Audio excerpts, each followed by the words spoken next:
ঘেওয়ার বা ঘেভার এই মিষ্টিটা বর্তমানে কিন্তু ট্রেন্ডিং সুইট বা ট্রেন্ডিং মিষ্টি বলা যেতে পারে। বর্তমানে আমরা যখনই নেট দুনিয়ায় পা দিচ্ছি বা ফেসবুক, হোয়াটসঅ্যাপ বা ইনস্টাগ্রাম খুলছি, তখনই কিন্তু দেখছি আমরা এই ঘেভার বানানো হচ্ছে।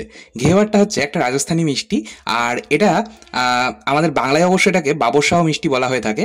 যাই হোক, ঘেভার বানানো কিন্তু ভীষণই সহজ, তবে বিশেষ কিছু টিপস যদি ফলো করা যায়, ঘেভার কিন্তু একদম পারফেক্ট হয়। আমি আজকে ঘেভার আপনাদের বানিয়ে দেখাবো। আর ঘেভার আমি বাড়িতে বানানোর সময় কীভাবে বানাচ্ছি মানে সেটাই আমি আপনাদের সাথে শেয়ার করছি। আমি যেটুকু বুঝতে পেরেছি সেই টিপসগুলো আপনাদের সাথে শেয়ার করব। যাই হোক, প্রথমেই আমি যেটা করলাম, ফ্রিজের মধ্যে আধ ঘন্টা আগে যে পাত্রের মধ্যে আমি এই ঘেভারের ব্যাটারটা তৈরি করব সেটা রেখে দিয়েছিলাম। এই গামলাটা আমি ফ্রিজে রেখেছিলাম, আর দুধ যেটা ব্যবহার করব সেটাও কিন্তু ফ্রিজে রেখেছিলাম। আচ্ছা, এবার আমি একটা বড় গামলাটা নিয়ে নিলাম, মানে একটা বড় পাত্র নিতে হবে ঘেভার বানানোর জন্য, ব্যাটারটা বানানোর জন্য, তাহলে সুবিধা হয়। আমি এরকম একটা বড় গামলা, ছড়ানো গামলা নিয়েছি। তার মধ্যে দিয়ে দিলাম 3 টেবিল চামচ গলা ঘি। এখানে ঘিটা গলা ঘি ব্যবহার করতে হবে, মানে মেল্টেড ঘি ব্যবহার করতে হবে। একটা ঘি হয় দেখবেন একটু জমাট বাঁধা হয়, সেই ঘিটা ব্যবহার করবেন না, তাহলে ঘিয়ের পরিমাণটা কিন্তু সঠিক হবে না।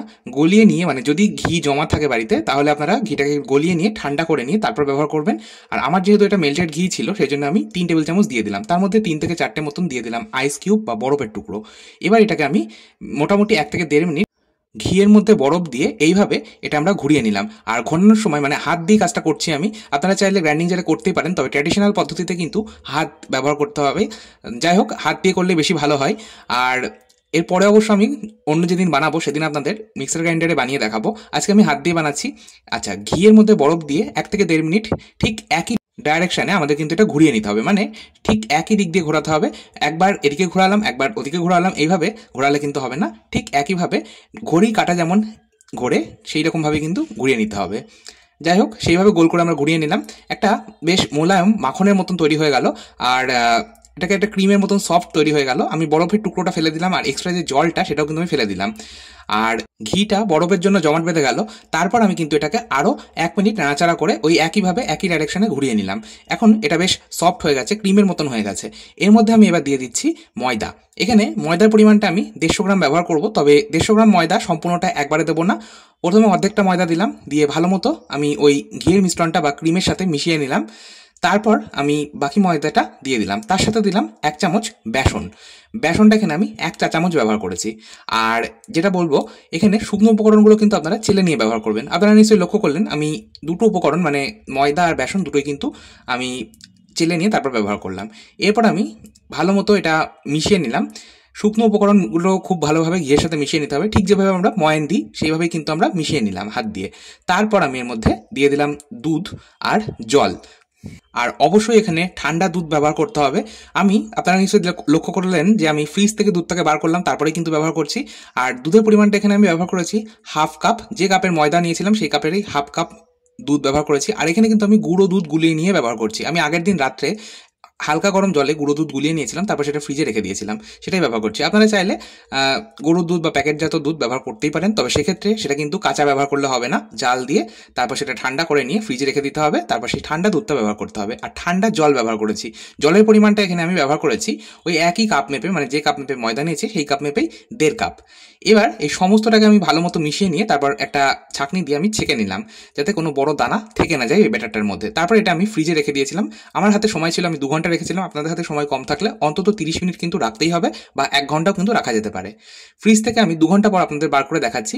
দেখুন আমার ব্যাটারটা একদম তৈরি হয়ে গেছে। আমি এর মধ্যে দিয়ে দিলাম ভিনিগার। এখানে আপনারা পাতিলেবুর রস ব্যবহার করতে পারেন ভিনিগারের পরিবর্তে। আমি ভিনিগারটা ব্যবহার করলাম এখানে ওই হাফ টিস্পুন মতন, দিয়ে ভালো মতো আবারও একটা হ্যান্ড উইস্কারের সাহায্যে মিশিয়ে নিলাম। আমাদের ব্যাটার একদম তৈরি।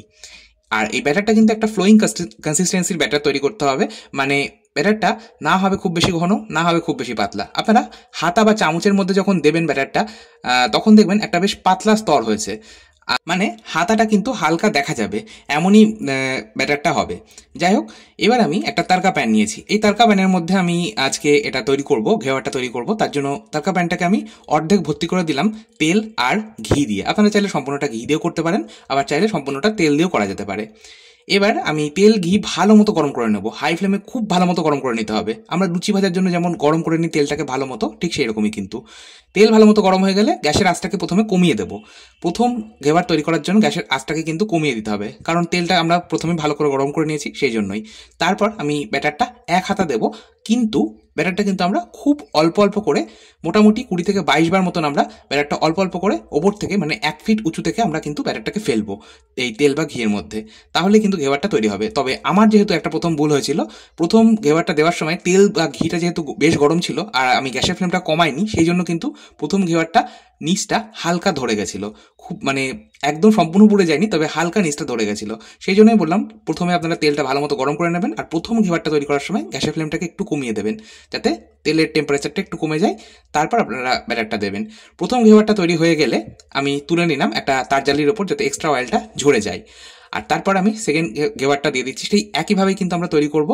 আর আরেকটা যেটা ব্যাপার সেটা হচ্ছে যে গ্যাসের ফ্লেমটা কিন্তু আমাদের মিডিয়াম হাই রাখতে হবে, মানে মিডিয়ামেও রাখবো না, একদম হাই ফ্লেমেও রাখবো না, মিডিয়াম হাই রাখবো, তাহলে কিন্তু আমাদের ঘেবারটা পারফেক্টলি তৈরি হবে। না হলে তেলের টেম্পারেচার যদি কম থাকে তাহলে ঘেবার তৈরি হবে না, আবার তেলের টেম্পারেচার যদি খুব বেশি থাকে ঘেবার কিন্তু পুড়ে যাবে। যাই হোক, আর এটা তো আমি ননস্টিক একটা তারকা প্যানের মধ্যে করছি, আপনারা চাইলে অ্যালুমিনিয়ামের বাটি বা কড়াই বা অ্যালুমিনিয়ামের মোল্ড পাওয়া যায়, সেইগুলোর মধ্যেও করতে পারেন। তবে আজকে আমি যেহেতু প্রথমবার বানাচ্ছিলাম এটা, সেই জন্য প্রথম এক্সপিরিয়েন্সটাই আপনাদের সাথে শেয়ার করছি। সেই জন্য আমি আলাদা করে আজকে আর চিনির শিরা বা চিনির চাশনি বা চিনির রস বানাইনি, আবার ক্ষীর বানাইনি। তো পারফেক্ট হবে কিনা বুঝতে পারছিলাম না, সেই জন্যই আমি বানাইনি। আর ভিডিওটা করছিলাম, যদি ফেল করতাম তাহলে সেটাও আপনাদের সাথে শেয়ার করতাম। আর দেখছি ঘেবারটা প্রথমবারেই পারফেক্ট হয়েছে, তো সেই জন্য সেটাও আমি আপনাদের সাথে শেয়ার করলাম। এরপরে আবার যেদিন বানাবো সেদিন আমি অবশ্যই আপনাদের চিনির শিরা আবার ক্ষীর সবটাই বানিয়ে দেখাবো একই ভিডিওতে। যাই হোক, আমার ঘেবারটা যে পারফেক্টলি তৈরি হয়েছে, তবে তেলের টেম্পারেচারটা ভীষণ ম্যাটার করে। আমার 2-3টে ঘেবার নষ্টও হয়েছে তেলের টেম্পারেচারটা বুঝতে পারিনি বলে। যাই হোক, সবসময় তো আমি আপনাদের বানিয়ে দেখাই, মানে আমি যখন আপনাদের সাথে কোনো ভিডিও শেয়ার করি সেটা কিন্তু আমি বাড়ি থেকে ট্রাই করি, যদি পারফেক্ট হয় তাহলে আপনাদের সাথে শেয়ার করি, না হলে করি না। পারফেক্ট রেসিপি তো আমি সবসময়ই শেয়ার করি, তবে এইরকম ট্রায়াল রেসিপি কিন্তু আপনাদের সাথে শেয়ার করিনি কোনোদিন। আজকে আমি ফার্স্ট টাইম এই ঘেবারের রেসিপিটাই ট্রায়াল রেসিপি হিসেবে শেয়ার করলাম। কেমন লাগলো আজকে ভিডিও আপনারা অবশ্যই কমেন্ট বক্সে জানাতে কিন্তু ভুলবেন না। ঘেবার বাড়িতে প্রথমবার বানানোর সময় যে টিপসগুলো আমার মনে হলো আপনাদের সাথে শেয়ার করার প্রয়োজন আছে, যেটা মানে আমি বুঝতে পারলাম, সেগুলো হলো আমাদের পাত্রটা ঠান্ডা নিতে হবে যার মধ্যে বানাবো, আবার যে ঘিটা ব্যবহার করব সেটাও কিন্তু গলা ঘি বা লিকুইড ঘি নিতে হবে, আবার আমরা যখন ব্যাটারটা তৈরি করব তখন কিন্তু একই ডাইরেকশনে ঘোরাতে হবে, আর ময়দার পরিমাণ, বেসনের পরিমাণ এগুলো তো ঠিক রাখতেই হবে যেমনটা বললাম, আর টেম্পারেচারটাও কিন্তু পারফেক্ট রাখতে হবে, আর ব্যাটারটা কিন্তু ঠান্ডা ঠান্ডা গরম তেলে দিতে হবে।